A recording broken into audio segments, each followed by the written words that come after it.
Hello, welcome to Telugu capital TV. నేను మీ రవి. ఈరోజు మనతో ప్రముఖ అడ్వకేట్ శశికాంత్ గారు ఉన్నారు. నమస్తే sir. Namaste Ravi garu. Sir, world famous music director AR Rahman 29 years వాళ్ళు వివాహ బంధానికి బ్రేకప్ అవుతుంది, విడాకులు తీసుకోవాలని నిర్ణయించుకున్నారట. ఏం జరిగింది సార్ అసలు? World famous music director, Oscar గ్రహీత కూడా. 29 ఇయర్స్ ఆఫ్ మ్యారీడ్ లైఫ్ తర్వాత ఇప్పుడు విడాకులు తీసుకుంటారు. One of the rarest cases అని చెప్పుకోవాలి, కానీ this is the only case అని చెప్తానికి లేదు. మనం కనుక గతంలో తీసుకుంటే ఎంతోమంది సెలబ్రిటీస్ కానివ్వండి, లేకపోతే ఎంతోమంది పొలిటీషియన్స్ కానివ్వండి, మనం 30 ఏళ్ల తర్వాత డైవర్స్ తీసుకునే కేసులు చూస్తున్నాం. అయితే ఒక్కటి రవి గారు, వీళ్ళది ఎలా ఉంటుందంటే ఆస్కార్ వచ్చినా ప్రపంచం అంతా తెలుస్తుంది, డైవర్స్ తీసుకున్నా ప్రపంచం అంతా తెలుస్తుంది.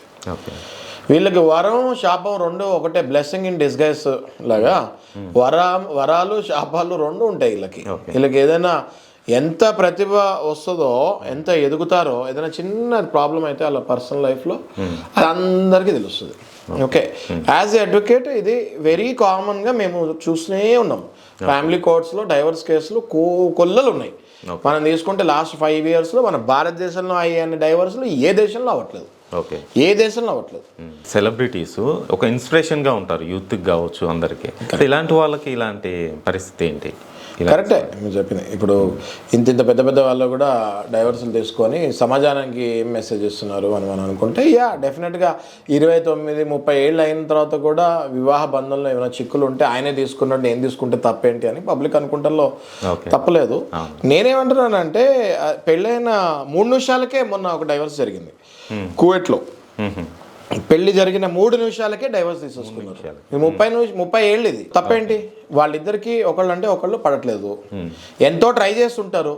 29 ఏళ్ళు అంటే 3 పిల్లలు ఉన్నారు వాళ్ళకి. ఎంతో ట్రై చేస్తుంటారు, కలిసి ఉండాలని ఎంతో అనుకొని ఉండొచ్చు. ఎన్నాళ్ళలో సక్సెస్ఫుల్గా నడిపారు. ఇంకా కుదరదు అన్న పక్షంలో ఇద్దరు మాట్లాడుకొని, ఇది నాకు తెలిసి మ్యూచువల్ డైవర్స్ అనుకుంటా బహుశా. ఎందుకంటే ఇది ఏఆర్ రెహమాన్ గారి వైఫే వచ్చి ప్రకటించారని మనం వింటున్నాము సోర్సెస్ త్రూ. సో ఇది మ్యూచువల్ డైవర్స్ అనుకుంటా. డెఫినెట్గా ఇట్లాంటి మ్యూచువల్ డైవర్సెస్ని ఎంకరేజ్ చేయాలి.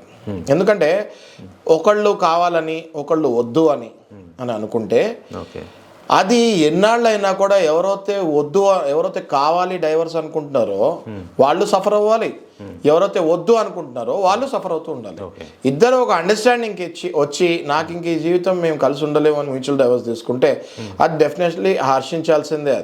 అదే సార్, డైవర్స్ తీసుకుంటే హర్షించాలి అని అంటున్నారు. అంతే రవి గారు, అలా అనాల్సి వస్తుంది. ఎందుకంటే జీవితాంతము మీరు ఒకళ్ళకి సరిగ్గా రిలేషన్స్ లేకుండా, అక్రమ సంబంధాలు పెట్టుకొని, ఇంట్లో సక్రమంగా లేకుండా, ఇంట్లో భార్యను సరిగ్గా చూడకుండా, నువ్వు బయట ఎవరితోనో అక్రమ సంబంధం పెట్టుకొని తిరుగుతూ ఉంటే ఈ భార్య మరి లైఫ్ లాంగ్ అనుభవిస్తూనే ఉండాలి కదా.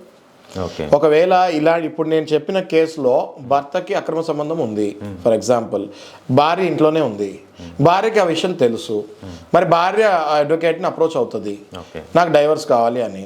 భర్త నేను ఇయ్యను అంటాడు. మరి అది న్యాయమా? కాదు. మరి అప్పుడు డైవర్స్ తీసుకుంటేనే న్యాయం కదా. అదే న్యాయం అనిపిస్తుంది. మరి అందుకే నేను చెప్పాను. సో మీకు ఒకళ్ళు పడనప్పుడు, అండర్స్టాండింగ్ లేనప్పుడు కొన్నాళ్ళు వేచి చూడాలి, కొన్ని కౌన్సిలింగ్స్ అటెండ్ అవ్వాలి. బేసిక్గా నా దగ్గర I'm very good at counselling Ravi గారు. నేను ఎవరిని 99% నేను ఎవరిని విడిపోవాలని కోరుకున్నాను.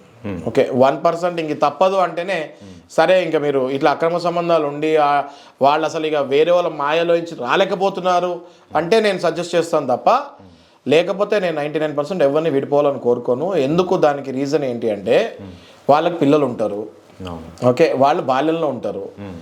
వాళ్ళకి మరి బాల్యంలో మైండ్లో పడే ఆ స్టిగ్మా ఏదైతే ఉంటుందో లైఫ్ లాంగ్ వాళ్ళు పెళ్ళి అనే వ్యవస్థ మీద విరక్తి తెచ్చుకుంటారు.